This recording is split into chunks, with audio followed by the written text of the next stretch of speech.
ही प्रेरणादायी कथा नक्की ऐका. मुंबईच्या एका गजबजलेल्या भागात अजित आणि स्वाती हे नवरा बायको राहायचे. लग्नाच्या वेळी दोघांमध्ये खूप प्रेम होतं, स्वप्न होती आणि एकमेकांसाठी जगण्याची तयारी होती.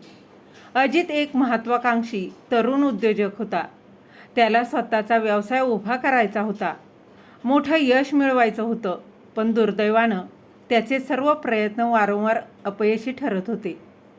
स्वाती ही अतिशय साधी पण समजूतदार स्त्री होती. लग्नानंतर तिने स्वप्न पाहिलं होतं की अजित मोठा उद्योजक बनेल आणि ते दोघं सुखात जगतील. पण लग्नाच्या काही महिन्यातच परिस्थिती बदलली. अजितच्या व्यवसायात सातत्यानं तोटा होत होता आणि त्यामुळे त्याचा आत्मविश्वास ढासळायला लागला होता.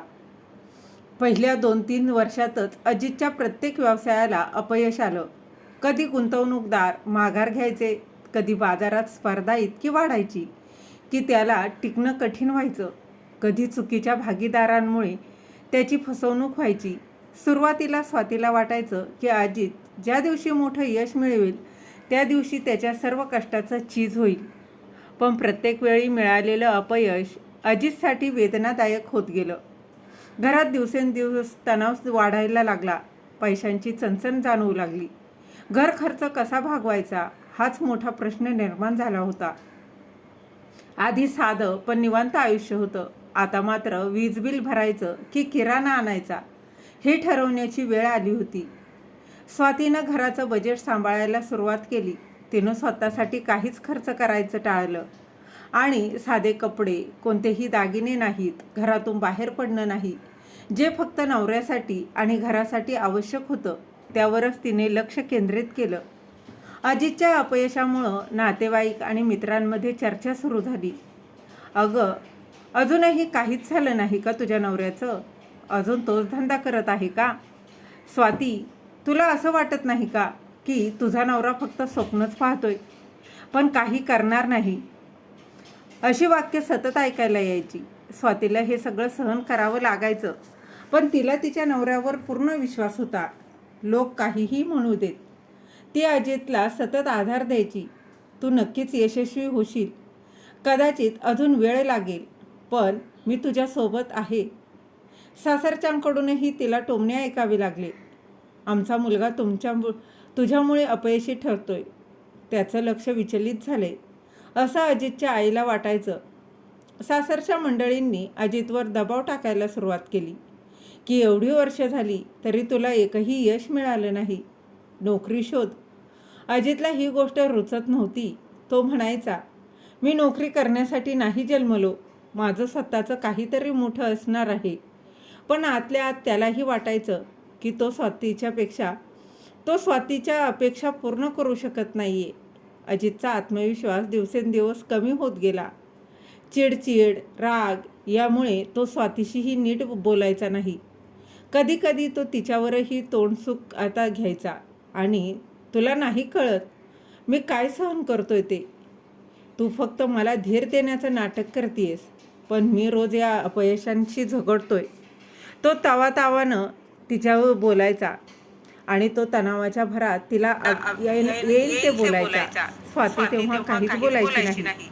ती त्याला समजून घ्यायचा प्रयत्न करायची, कारण ती जाणून होती की अजितला तिच्या समर्थनाची गरज आहे, तिच्या वादाची नाही. तिनेही एक निर्णय घेतला, स्वतः नोकरी करायची. तिने एका लहानशा कार्यालयात रिसेप्शनिस्ट म्हणून नोकरी स्वीकारली. पहिल्यांदा अजितला हे आवडलंच नव्हतं. माझ्या अपयशामुळं तुला बाहेर जावं लागतंय, हे मी सहन करू शकत नाही. तो म्हणाला, हे तुझ्या अपयशामुळे नाही आहे अजित, हे आपल्या भविष्याच्या सुरक्षेसाठी आहे. तू जर स्वतःवर विश्वास ठेवतोयस ना, तर मलाही तुझ्यावर विश्वास आहे, पण तोपर्यंत घर तर चालवावं लागेल ना. स्वातीनं अगदी शांतपणे उत्तर दिलं. स्वातीच्या नोकरीमुळे त्यांना थोडा दिलासा मिळाला.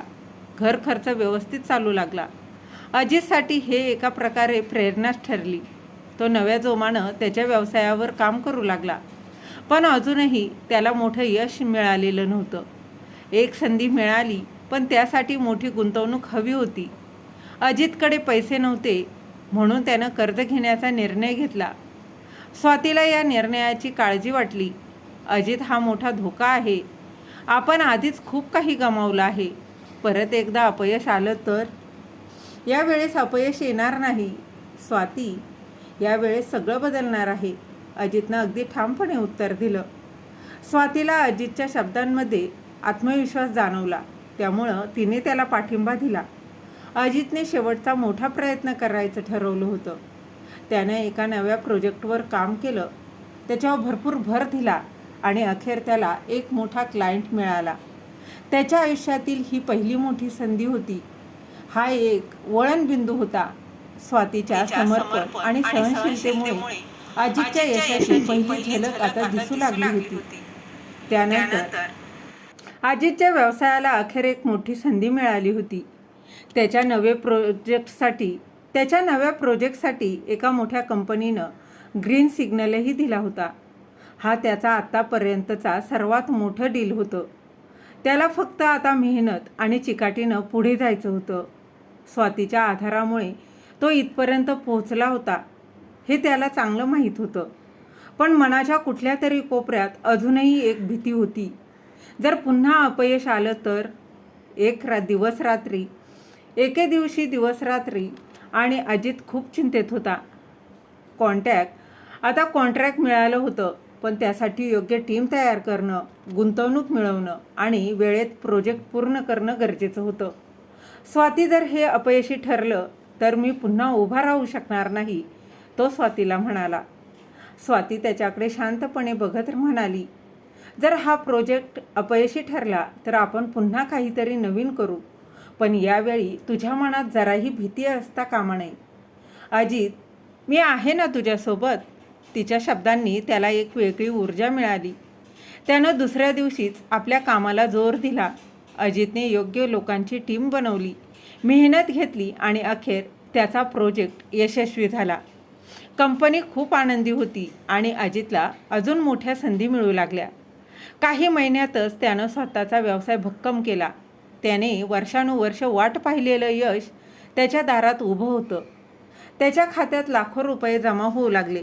जुने दिवस विसरण्या इतपत यश त्याला मिळालं होतं. अजित आता मोठ्या उद्योजकांमध्ये गृहीत धरला जाऊ लागला. मोठ्या लोकांमध्ये वावरणं, महागड्या पार्टीत जाणं, ब्रँडेड कपडे, आलिशान घर, सगळं काही त्याच्याकडे होतं. पण हळूहळू त्याच्या स्वभावात बदल होऊ लागला. स्वाती त्याच्यासाठी जशी होती तशीच राहिली. तिनं अजितसाठी अनेक वर्ष संघर्ष केला होता, पण आता तो तिच्याशी पूर्वीसारखा संवाद साधत नव्हता. अजित, तुझ्यासोबत जेव्हा तू काहीच नव्हतास तेव्हा मी होते. आता तर तू यशस्वी झाला आहेस, मग आता तुला माझी गरज नाही वाटत का? एकदा तिनं सहज त्याला विचारलं. अजित हसून म्हणाला, असं काही नाही स्वाती, फक्त काम खूप वाढलं आहे. पण ती जाणून होती की आता सगळं बदलत चाललं आहे. अजितचे मित्र आता त्याचे नव्यानं जोडले गेलेले बिझनेस पार्टनर, पार्टी, ट्रीप, मोठमोठ्या मीटिंग्स, अगदी व्यस्त असायचा. तो आता घरी उशिरा यायचा, स्वातीशी फारसा संवादही साधायचा नाही. स्वातीच्या डोळ्यांसमोर तिचा नवरा आता हळूहळू बदलत होता. अजित, एका संध्याकाळी आपण दोघं अगदी शांतपणे घालूया का? तिनं एकदा त्याला विचारलं. स्वाती, आता हे बालिशपणा आहे. मी इतक्या मोठ्या जबाबदाऱ्या सांभाळतोय आणि तुला रोमॅन्टिक डिनर हवं आहे का? अजितनं चिडून तिला उत्तर दिलं. स्वाती आश्चर्यचकित झाली. याच अजितनं आधी कधीही तिच्या भावनांची कधीही थट्टा केली नव्हती. पण आता परिस्थिती बदलली होती. हळूहळू अजित इतका यशस्वी झाला की त्याला स्वतःच्याच कर्तृत्वाचा गर्व वाटू लागला होता. स्वाती त्याच्या संघर्षाचा मोठा भाग होती. हे विसरल्यासारखा तो वागतच होता. तो आता मोठमोठ्या लोकांसोबत वेळ घालवू लागला. एका नव्या महिला बिझनेस पार्टनरसोबत त्याची जवळीक वाढू लागली. ती त्याच्या प्रत्येक निर्णयात होती, प्रत्येक मीटिंगला असायची. स्वातीला हे पाहून खूप वाईट वाटायचं. ती अजितवर शंका घेत नव्हती, पण तिला जाणवत होतं की तो आता तिला कमी महत्त्व देतोय. आणि एके दिवशी स्वाती अजितला फोन करत होती, पण त्यानं तो फोन उचलला नाही. रात्री उशिरा तो आला. तो थोडासा दारूच्या नशेतच होता. अजित, तुला कधीपासून दारू प्यायची सवय लागली? तिनं धक्क्यानंच विचारलं. हे बिझनेसच्या जगात चालतं असतं स्वाती, हे चालतं ग, तुला नाही कळणार, तो तिला म्हणाला. स्वातीनं तेव्हाच ठरवलं ती अजून काही सहन करणार नाही. आणि त्या रात्री स्वातीने बराच विचार केला. एका संघर्षातून अजितला यशाच्या शिखरावर नेलं, पण आता तो तिच्याशीच असा वागत होता की तिने दुसऱ्या दिवशी त्याच्याशी बोलायचं ठरवलं. अजित, तुला आठवतंय का, जेव्हा तुला कोणीही ओळखत नव्हतं तेव्हा मी तुझ्यासोबत होते. स्वाती, हा विषय नको काढूस, मी तुला विसरलो नाही आहे, तो चिडून तिला म्हणाला. मग तुझ्या वागणुकीत हा बदल का? तुला आता माझी किंमत वाटत नाही का? अजितनं काहीही उत्तर दिलं नाही. स्वातीनं एक मोठा निर्णय घेतला. ती त्याला काही काळासाठी एकटं सोडणार होती. ती काही दिवसांसाठी माहेरी निघून गेली. स्वातीच्या अनुपस्थितीत अजितला हळूहळू जाणवलं की काहीतरी चुकतंय. त्याच्या यशात ज्या बायकोनं मोठा हातभार लावला तीच आज त्याच्यापासून दूर जात होती. पण अजूनही त्याला स्वातीची खरी किंमत जाणवली नव्हती. तो त्याच्या नव्या मित्रांमध्ये आता गुंग होत होता, पण हळूहळू त्याला जाणवायला लागलं की त्यांना त्याच्या पैशाचीच गरज आहे, प्रेमाची नाही. एके रात्री त्यानं एका पार्टीतून परत आल्यावर स्वातीच्या खोलीत पाहिलं. ती नव्हती. घर रिकामं वाटत होतं. आणि त्या क्षणी त्याला जाणवलं, यश मिळवणं सोपं असतं, पण ते टिकवताना आपल्या माणसांना विसरणं सर्वात मोठी चूक असते. आणि त्यानंतर त्यानं स्वाती घर सोडून गेल्यानंतर अजितच्या आयुष्यात काहीच उरलं नव्हतं. घर मोठं आलिशान होतं, पण ते आता ओसाड वाटू लागलं. ती नव्हती. तसंच तिच्या अस्तित्वानं घरभर पसरलेलं ते सुखद उपदारपणाही नव्हता. पहिल्या 2 दिवसात अजितला फारसा फरक जाणवला नाही.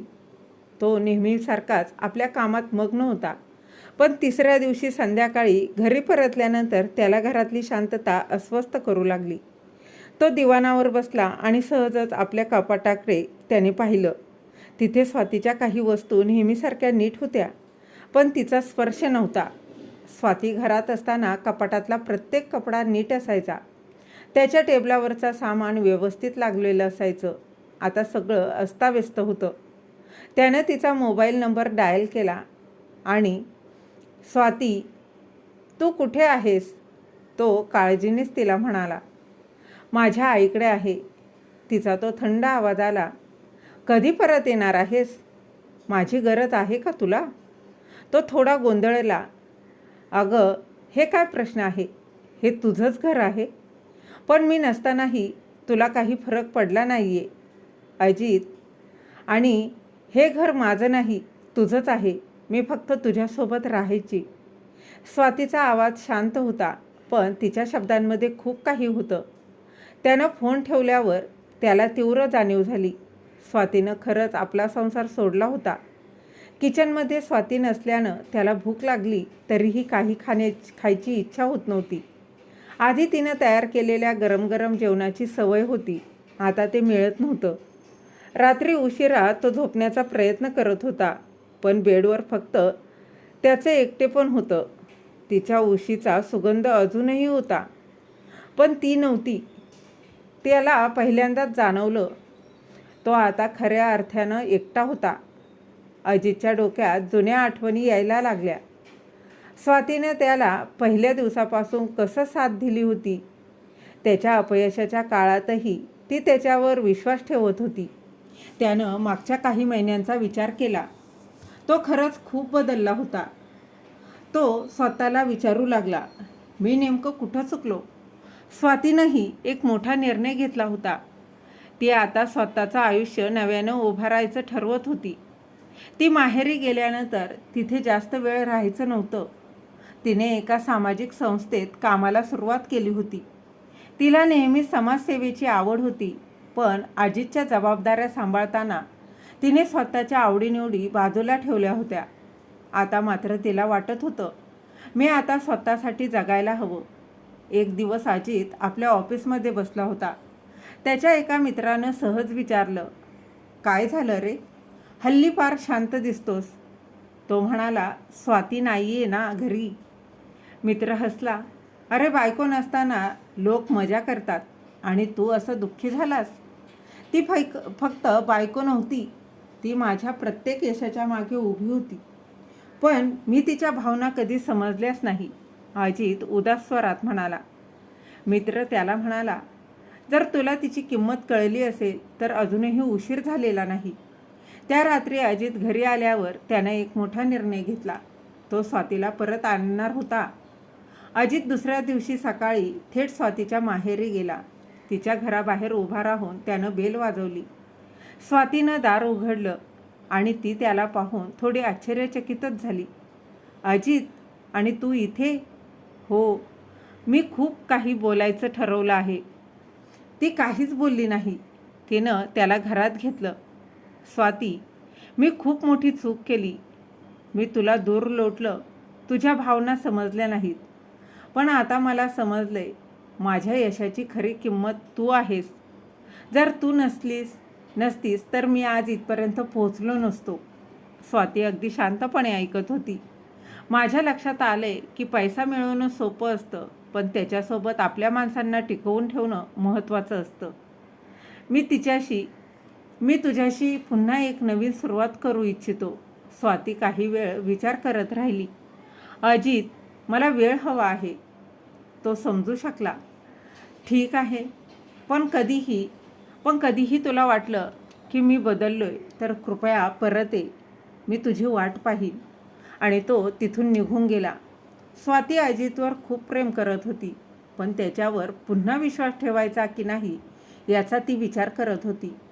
ती स्वतःला विचारू लागली, अजित खरंच बदलला आहे का? की फक्त एकटा असल्यामुळं मला परत आणायचा आहे त्याला?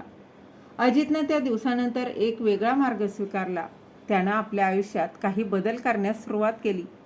त्यानं फालतू पार्ट्या सोडल्या. कामात व्यस्त राहून स्वातीच्या आठवणींमध्ये बुडण्याऐवजी त्यानं तिच्या आवडीनिवडी लक्षात घेणं सुरू केलं.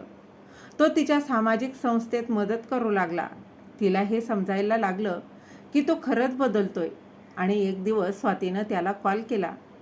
अजित, तुला भेटायचं आहे. तो खूप आनंदी झाला. कोणत्या ठिकाणी? आपल्या जुन्या कॉफी शॉपमध्ये. तो ठरलेल्या वेळेवर पोहोचला. स्वातीही आली होती. त्यांनी गप्पा मारायला सुरुवात केली. अजित, खरंच बदलला आहेस का? हो स्वाती, आता मी समजलोय की यशाचं खरं सुख आपल्या माणसांसोबत असतं. मी पुन्हा तुझी साथ मागतोय. स्वातीनं थोडा वेळ विचार केला आणि मग हसली. तुला अजून थोडा वेळ पाहावा लागेल. तो हसला. तुझ्या प्रेमासाठी कितीही वेळ थांबायला मी तयार आहे. स्वाती आणि अजितच्या भेटीनंतर दोघांच्याही मनात अनेक प्रश्न होते. अजितने स्वतःला बदलायचा प्रयत्न केला होता, पण स्वातीला अजूनही त्याच्यावर पूर्ण विश्वास बसत नव्हता. अजित खरंच बदलला आहे की हा फक्त काही दिवसांचा दिखावा आहे, याचा तिला विचार करायचा होता. कॉफी शॉपमधून परत आल्यावर स्वाती खोलीत एकटी बसून होती. तिनं खूप वेळ विचार केला. तिच्या डोळ्यांसमोर अजितच्या वागण्याचे जुने प्रसंग आले. तो पूर्वी कसा होता? स्वाती त्याला समजावत असली तरी तिच्या भावना त्याच्यासाठी महत्त्वाच्या नव्हत्या. पैशाच्या मागे धावणारा त्याने तिच्या प्रेमाला कमी लेखलं आणि आता तो तिच्याशी प्रेमानं बोलत होता. तिच्या आवडीनिवडी लक्षात घेत होता. त्यानं तिच्या कामात रस घ्यायला सुरुवातही केली होती. पण स्वातीला अजूनही पूर्ण खात्री नव्हती. खरंच तो बदलला आहे की फक्त तिला परत आणण्यासाठी हे सगळं करतोय? स्वाती विचारात गुरफटली होती. ती तिच्या आईजवळ गेली आणि मग म्हणाली, आई, मला अजित पुन्हा स्वीकारायचा आहे, पण मला भीती वाटते तो पुन्हा तसाच वागला तर. आई शांतपणे म्हणाली, मुली, प्रत्येक नात्यात चढ उतार असतात, पण जर तो खरंच बदलला असेल तर त्याला एक संधी द्यायला हवी. तूच ठरव, त्याचा बदल तात्पुरता आहे की खरा. स्वाती आता विचारात पडली. अजितला अजून थोडी परीक्षा द्यावी लागेल. त्या दरम्यान अजित रोज स्वातीची वाट पाहत होता. तिच्या निर्णयाची प्रतीक्षा करत होता. तो खरंच बदलला होता, पण तिने जर पुन्हा त्याला स्वीकारलं नाही तर. त्याला वाटलं एकदा तिला भेटून मन मोकळं करावं, पण तो स्वतःलाच थांबवायचा प्रयत्न करत होता. तो आपल्या ऑफिसमधल्या मित्राशी बोलला, मित्रा, मी खूप प्रयत्न करतोय, पण स्वातीला अजूनही माझ्यावर विश्वास बसत नाही. मित्र हसला आणि मग म्हणाला, अरे, तू इतकी वर्ष तिचं मन दुखावलं. विश्वास परत मिळवायला वेळ तर लागतो ना. तिला वेळ दे. अजितला ते पटलं. तो धीर धरून वाट पाहत ठरवलं. स्वाती अजितल्या बदलाची खात्री करून घ्यायला ठरवते. तिनं त्याला एक दिवस फोन केला आणि म्हणाली, अजित, माझ्या संस्थेच्या एका कार्यक्रमात यायला तुला वेळ आहे का? अजितनं विचारलं, हो, पण कशासाठी? माझ्या कामाला तू खरंच पाठिंबा देतोस का, हे बघायचं आहे. अजित आनंदाने तयार झाला. दुसऱ्या दिवशी तो कार्यक्रमासाठी पोहोचला. तिथे गरीब मुलांसाठी मदतीचं आयोजन करण्यात आलं होतं. अजित सुरुवातीला संकोचला, कारण त्यानं कधीही अशा कामात भाग घेतला नव्हता. पण स्वातीनं जेव्हा त्याला लहान मुलांच्या शाळेची माहिती दिली, त्यांना मदतीची गरज आहे हे समजावून सांगितलं, तेव्हा तो प्रभावित झाला. त्यानं त्या शाळेसाठी आर्थिक मदत दिली आणि पुढे जाऊन स्वतःही तिथे काही तास घालवले. स्वाती हे सगळं बघत होती. अजित खूप बदलला होता. कार्यक्रम संपल्यानंतर दोघंही बाहेर एका बेंचवर बसले. अजितनं स्वातीचा हात पकडला आणि म्हणाला, स्वाती, मी माझ्या चुका कबूल करतो. तुला कमी लेखलं, तुझ्या भावनांना महत्त्व दिलं नाही, पण मी आता खरंच बदललो आहे. स्वाती म्हणाली, मला तुझ्यावर विश्वास ठेवायचा आहे, पण माझ्या मनात अजूनही भीती आहे. जर पुन्हा तसंच घडलं तर? अजितने तिच्या डोळ्यात पाहिलं आणि म्हणाला, स्वाती, मी आता फक्त यशस्वी होण्याचा विचार करत नाही, तर तुला कायम माझ्या आयुष्यात ठेवण्याचा विचार करतोय. यशाच्या प्रवासात तूच माझी खरी ताकद होतीस आणि मी ती ताकद पुन्हा गमवू इच्छित नाही. स्वाती काही वेळ शांत बसली. मग म्हणाली, मला अजून काही दिवस वेळ दे. मी अजून विचार करायचं ठरवलं आहे. अजित हसला. मी वाट पाहीन, कारण आता मला कळलंय खरी साथ म्हणजे काय. आणि त्या रात्री स्वाती घरी परतल्यावर तिनं खूप विचार केला. आईनं सांगितलेलं तिला आठवलं, खरं प्रेम परत आलं तर त्याला ओळखायला शिकलं पाहिजे. तिला जाणवत होतं की अजित खोटं बोलत नव्हता, तो खरंच बदलला होता. ती आपल्या खोलीच्या खिडकीतून बाहेर पाहत होती. मनात अनेक विचार होते आणि अखेर तिने निर्णय घेतला. ती अजितकडे परत जाणार होती. स्वातीने अखेर निर्णय घेतला होता. ती अजितकडे परत जाणार, पण तिने अजितला अजूनही काही गोष्टी स्पष्टपणे सांगायच्या होत्या. त्या दिवशी रात्री ती अजितला फोन करते, स्वाती, अजित, मला तुझ्याशी काहीतरी बोलायचं आहे. तू उद्या भेटू शकशील का? अजित म्हणाला, हो, नक्कीच. कुठे भेटायचं? स्वाती, आपल्या जुन्या घरात. तिथेच आपण सगळ्या आठवणी घालवल्या आहेत. अजित गप्प होतो. खूप दिवस झाले तो त्या ठिकाणी गेलाच नव्हता. पण आता स्वातीनं बोलावल्यावर त्याच्या मनात वेगळंच काहीतरी दाटून आलं. मी येईन स्वाती. दुसऱ्या दिवशी संध्याकाळी अजित जुन्या घराच्या दाराशी येऊन थांबतो. दार उघडताच आतून जुन्या आठवणींचा ओलावा जाणवतो.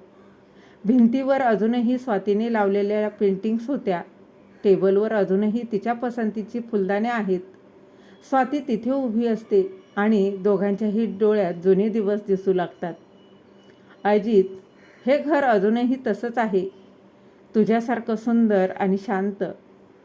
स्वाती, हो, मी हे घर कधीच सोडू शकले नाही. अजित म्हणाला, मी फक्त तुझ्यापासून दूर गेलो होतो, पण आठवणींपासून नाही. अजितच्या डोळ्यात पश्चाताप दाटतो. तो तिच्या जवळ जातो आणि मग अजित म्हणतो, स्वाती, मी तुला खूप दुखावलं, पण आता मला खरंच तुझी किंमत कळली आहे. मला आणखी काहीही मिळो, पण तुझ्यासारखं प्रेम पुन्हा कधी मिळू शकणार नाही. स्वाती त्याच्याकडं शांतपणे पाहते. स्वाती, तू बदलला आहेस. अजित म्हणतो, पण मला एक वचन हवंय. अजित, कसलं वचन? स्वाती म्हणाली, तू आता कधीही आपल्या नात्यात अहंकार येऊ देणार नाहीस. मला फक्त तुझी साथ हवी आहे, तुझं प्रेम, बाकी काहीही नको. अजित तिचे हात धरतो आणि म्हणतो, मी हे वचन तुला देतो स्वाती, तुझ्यासोबतच माझ्या आयुष्याचा खरा अर्थ आहे.